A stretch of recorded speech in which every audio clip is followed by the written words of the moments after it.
Devocionais A Bíblia Toda em um Ano. Hoje, Josué, capítulos 4 a 7. Os capítulos 4 a 7 de Josué narram as muitas etapas desse início da conquista. O capítulo 4 conclui o relato do capítulo 3, narra a conclusão da travessia do Jordão. O capítulo 5 mostra a preparação de Israel para a batalha da conquista de Jericó, que acontece no capítulo 6. O capítulo 6 narra justamente essa conquista de Jericó. E o capítulo 7 mostra um pecado, o pecado de Acã, e a consequência desse pecado para o povo de Israel. O capítulo 4 conclui então a travessia do Jordão, mostrando as duas colunas edificadas como memorial para as futuras gerações. Após atravessarem o Jordão, Josué estabelece 2 memoriais para o povo de acordo com a ordem do Senhor. Josué faz o memorial que ficou no centro do Rio Jordão, na posição que os sacerdotes que carregavam a Arca da Aliança permaneceram enquanto o povo atravessava esse rio, e outro memorial das pedras retiradas pelo representante de cada tribo e que foram levadas para Gilgal. E ali foi edificado um segundo memorial, um memorial que simbolizava a mão do Senhor conduzindo o seu povo. E esse relato também da travessia do Jordão serviu para demonstrar a autoridade de Josué sobre o povo. Foi uma forma do Senhor validar o chamado de Josué como sucessor de Moisés.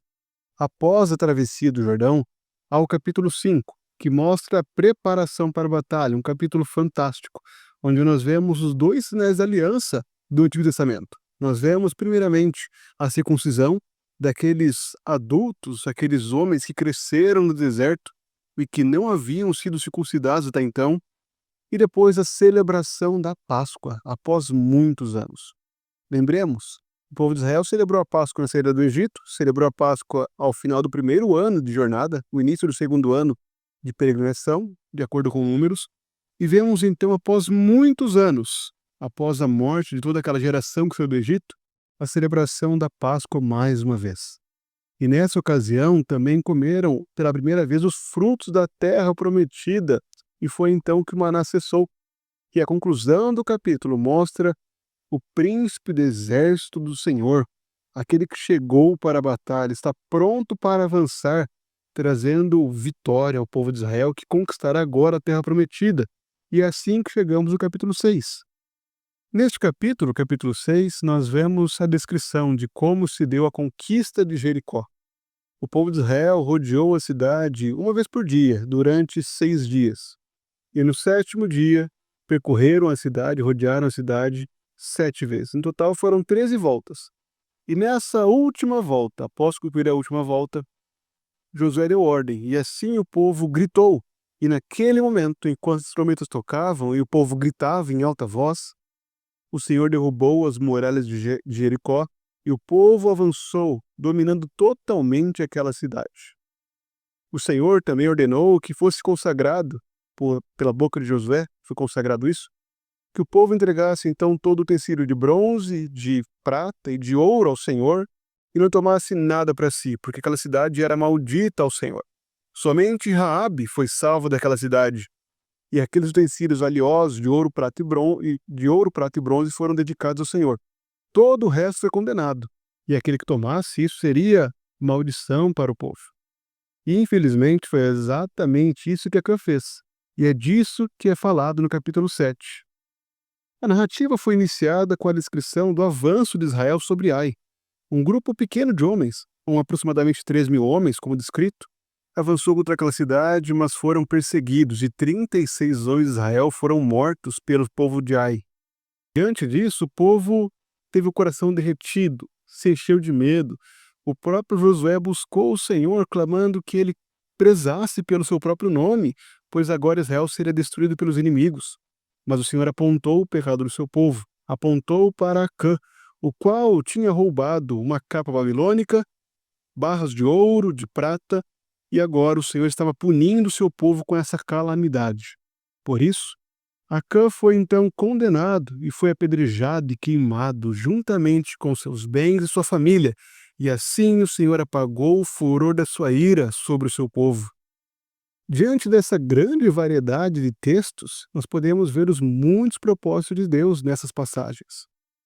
Primeiramente, nós vemos os memoriais como uma lembrança de Deus para as futuras gerações. O Senhor então estabelece memoriais para que os filhos que viriam soubessem da sua mão poderosa que conduziu Israel à conquista da terra. O capítulo 5, que mostra a preparação para a batalha, domina justamente o propósito de mostrar a firmeza da aliança de Deus na circuncisão e também na Páscoa, bem como a certeza de que Deus lutaria pelo seu povo, a ponto de enviar o príncipe do seu exército para que batalhe pelo seu povo. A conquista de Jericó foi a demonstração do poder de Deus em dar vitória pelo seu povo. Israel não teve nem que lutar, bastou confiar no Senhor, que deu vitória a eles. E além disso, o capítulo 7 mostrou a seriedade do pecado. Mostrou que Deus pune o seu povo quando o pecado não é tratado. As conexões com Cristo também são muitas. Cristo estabeleceu também um memorial para nós.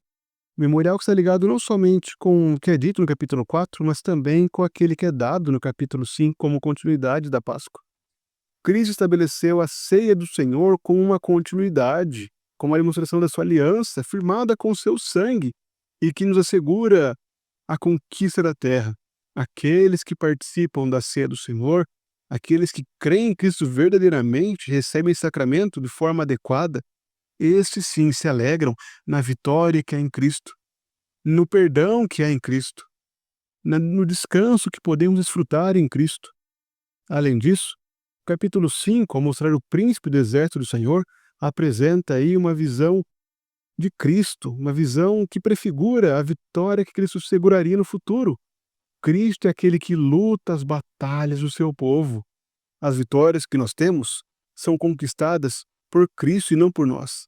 Não é a nossa capacidade que nos leva a vencer o pecado, mas é em Cristo que nós temos a vitória sobre o pecado. É em Cristo que temos graça para vencermos tentações. Além disso, a vitória sobre Jericó mostra a vitória que o Senhor garante ao seu povo.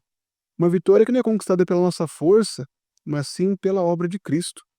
De igual modo, o pecado de Acã nos lembra que Cristo levou a culpa pelo nosso pecado. Por mais que Acã fosse pecador e Cristo seja sem pecado, Acã ilustra a culpa que Cristo carregou ao afastar a condenação de Deus sobre nós. Assim como a condenação de Acã trouxe paz a Israel, nós também temos paz pela condenação que era para ser nossa, mas que foi levada por Cristo. Assim, nós temos muitas aplicações a nós.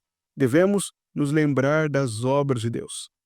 Devemos lembrar que Deus luta por nós, que Ele nos conduz em confiança para a conquista da terra que Ele prometeu a nós, o descanso eterno.